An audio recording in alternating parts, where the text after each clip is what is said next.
भारत की धरती पर हमेशा से ही एक अद्भुत परंपरा रही है। जब भी धर्म पर संकट आता है, तब कोई न कोई संत या महापुरुष जन्म लेकर संसार को मार्ग दिखाता है। लोग मानते हैं कि यह संत साधारण इंसान नहीं होते, बल्कि परमात्मा के प्रतिनिधि होते हैं। लेकिन आज का समय ऐसा है कि जहां पाखंडी बाबा और ढोंगी साधु जनता को ठग रहे हैं, वहीं एक सच्चे संत को जेल की 4 दीवारी के भीतर बंद कर दिया गया है। नमस्कार दोस्तों, स्वागत है आप सभी का मिस्टीरियस इंडिया पर। वीडियो में आगे बढ़ने से पहले वीडियो को एक लाइक और चैनल को एक सब्सक्राइब जरूर करें।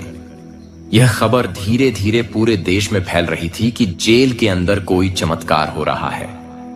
कई लोग इसे अफवाह मानते, तो कई इसे सत्य समझकर चर्चा करते। लेकिन जैसे जैसे घटनाएं सामने आने लगीं, वैसे वैसे लोगों की जिज्ञासा और बढ़ती गई। एक दिन अचानक खबर आई कि जेल के भीतर बंद साधक बीमार थे और डॉक्टरों ने उनकी स्थिति गंभीर बताई थी। मगर अगले ही दिन वे पूर्ण स्वस्थ दिखाई दिए। कैदी और जेल कर्मचारी हैरान रह गए, आखिर रातों रात ये कैसे संभव हुआ। धीरे धीरे अफवाहें फैलने लगीं कि यह साधारण घटना नहीं, बल्कि किसी परम शक्ति का संकेत है। कुछ कैदी चुपचाप कहते, ये तो सच में भगवान के भेजे हुए हैं, वरना यहां कोई भी कैदी इतना शांति और दिव्यता नहीं बिखेर सकता। जेल के भीतर का माहौल बदलने लगा। जहां पहले मारपीट और गाली गलौज का माहौल होता था, अब वही कैदी दिन में भजन और सत्संग करने लगे। इसी बीच यह चर्चा देश के बड़े नेताओं तक पहुंची। प्रधानमंत्री और मुख्यमंत्री तक रिपोर्ट पहुंची कि जेल के भीतर ऐसा बदलाव आया है कि लोग हिंसा छोड़कर शांति की ओर बढ़ रहे हैं।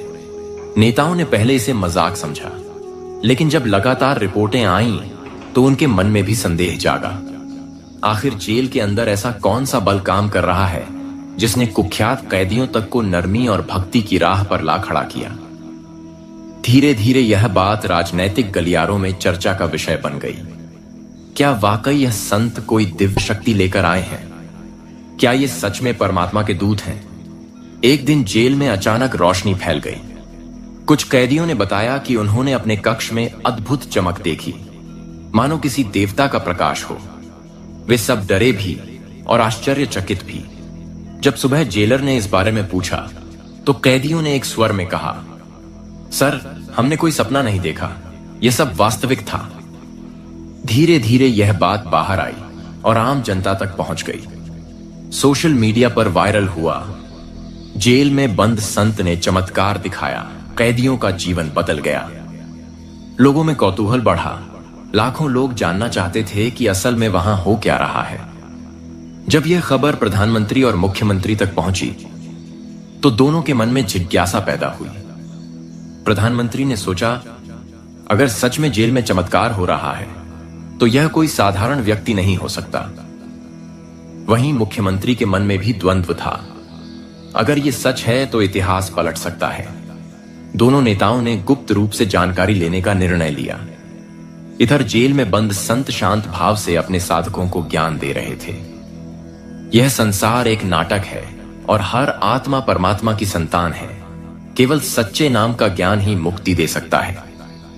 कैदी इस ज्ञान को सुनकर आंसुओं में डूब जाते। उनके जीवन की सोच बदल रही थी। जेल में बंद संत की चर्चा अब सिर्फ कैदियों और जेलर तक सीमित नहीं रही थी। बाहर की जनता भी अब मानने लगी थी कि यह कोई साधारण मनुष्य नहीं हो सकता। अखबारों और न्यूज चैनलों में खबरें चलने लगीं। जेल के अंदर कैदियों का जीवन बदल गया। कई पत्रकार इसे अंधविश्वास कहकर नकारते, लेकिन जब वे खुद जेल जाकर कैदियों से बात करते, तो सभी कैदी एक ही बात कहते, हमारे जीवन का अंधकार मिट गया है, हमें सही मार्ग मिल गया है। धीरे धीरे जेल का वातावरण एक सत्संग स्थल जैसा लगने लगा। कैदी सुबह उठकर ध्यान करने लगे।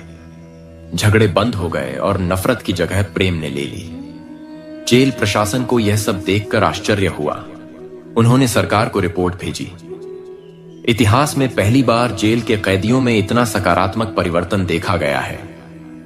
इस रिपोर्ट को देखकर प्रधानमंत्री और मुख्यमंत्री दोनों चुप हो गए। उनके मन में सवाल उठा, क्या सच में यह संत वही हैं जिन्हें परमात्मा ने किसी विशेष उद्देश्य से भेजा है? प्रधानमंत्री ने गुप्त रूप से अपने अधिकारियों को भेजा कि वे जांच करें। अधिकारी जब जेल पहुंचे तो उन्हें किसी बाहरी दिखावे या शक्ति का प्रदर्शन नहीं मिला। लेकिन उन्होंने देखा कि कैदियों की आंखों में एक अद्भुत चमक थी। उनमें प्रेम और भाईचारा जाग उठा था। एक कैदी ने अधिकारी से कहा, हमने यहां भगवान को देखा है जो हमारे सामने मानव रूप में है। यह सुनकर अधिकारी सन्न रह गए।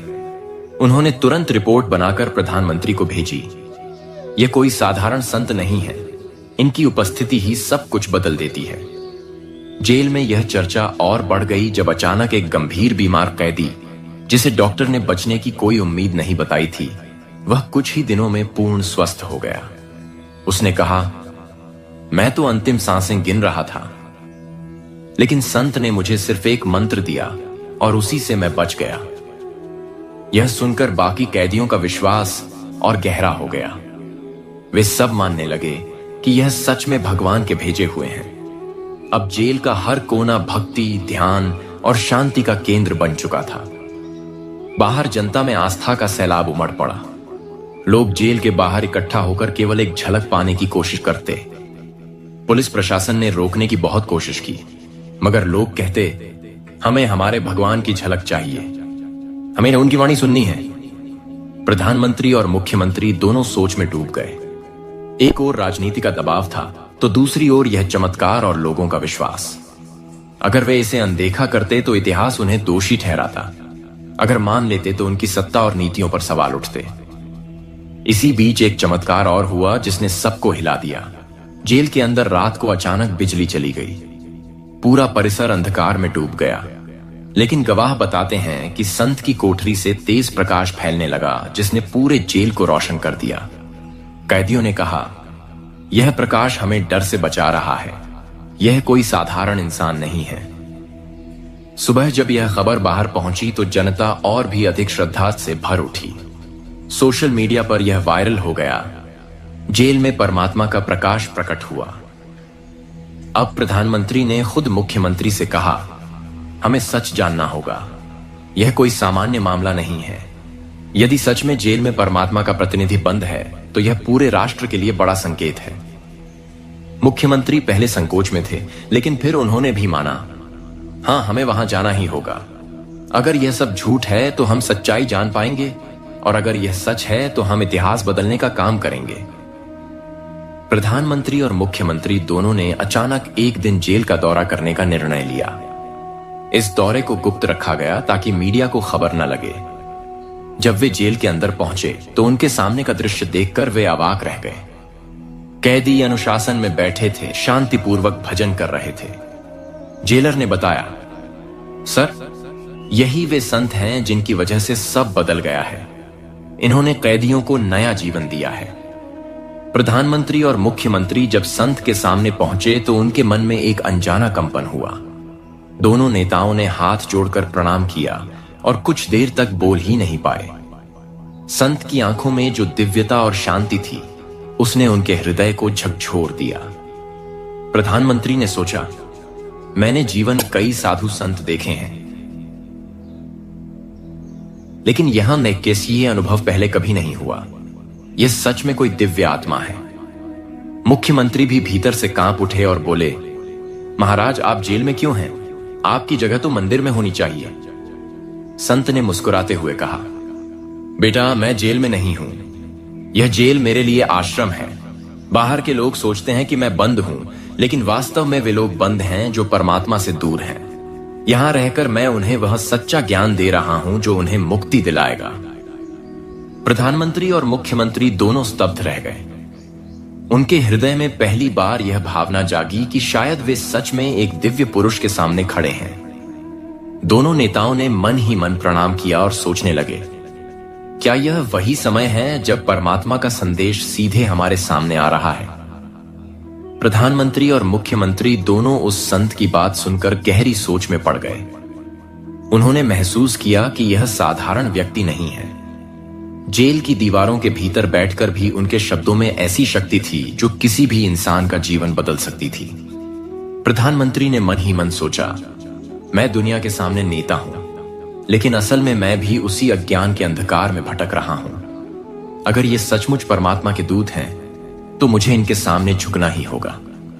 जब दोनों नेता संत के चरणों में बैठे तो संत ने शांत स्वर में कहा, बेटा, सत्ता और ताकत से किसी का उद्धार नहीं होता। असली उद्धार तभी होगा जब आत्मा परमात्मा से जुड़ जाएगी।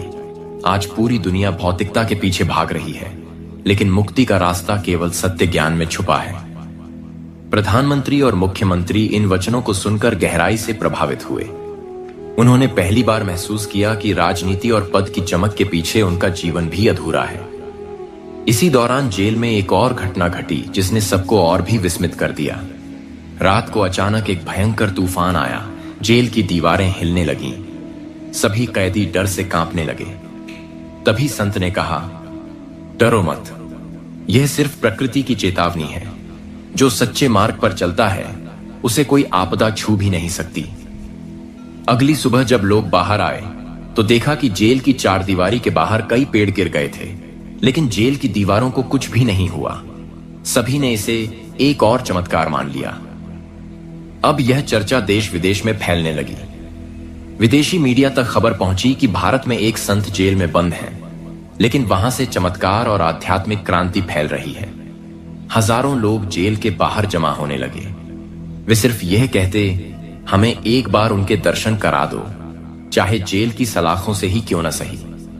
प्रशासन हैरान था कि इतनी सुरक्षा व्यवस्था के बावजूद लोग लहरों की तरह उमड़कर आते जा रहे थे। प्रधानमंत्री ने गुप्त मंत्रणा की।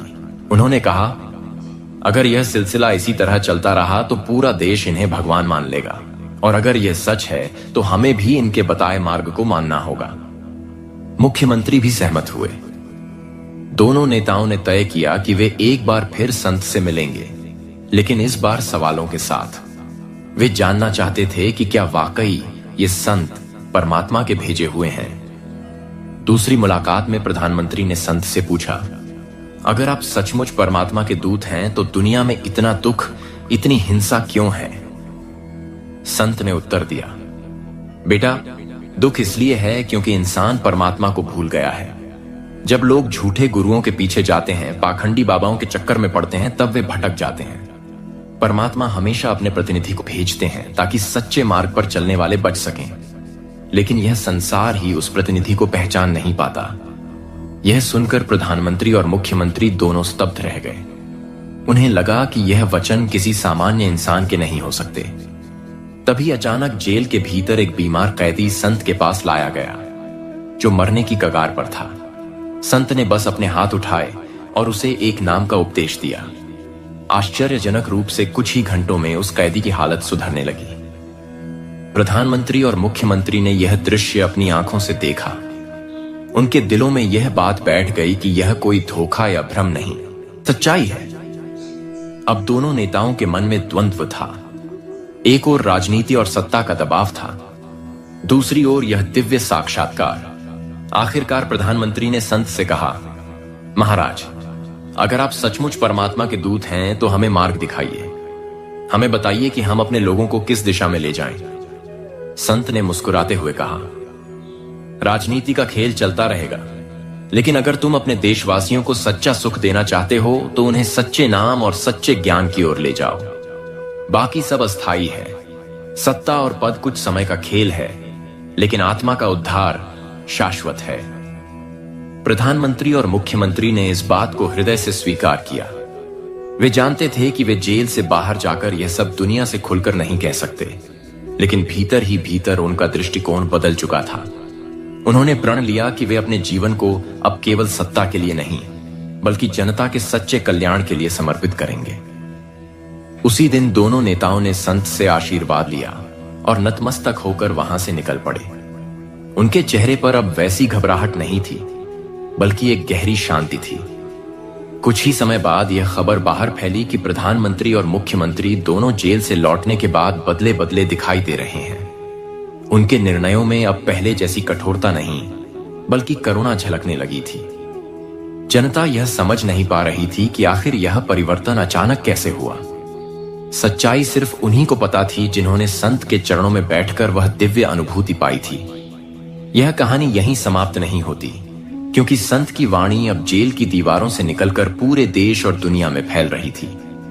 जो पहले इसे अंधविश्वास समझते थे, वे भी अब सोचने लगे थे, क्या सचमुच भगवान जेल की सलाखों के पीछे बैठे हैं और हम बाहर होते हुए भी कैद में जी रहे हैं? और यही था उस चमत्कारिक कथा का संदेश।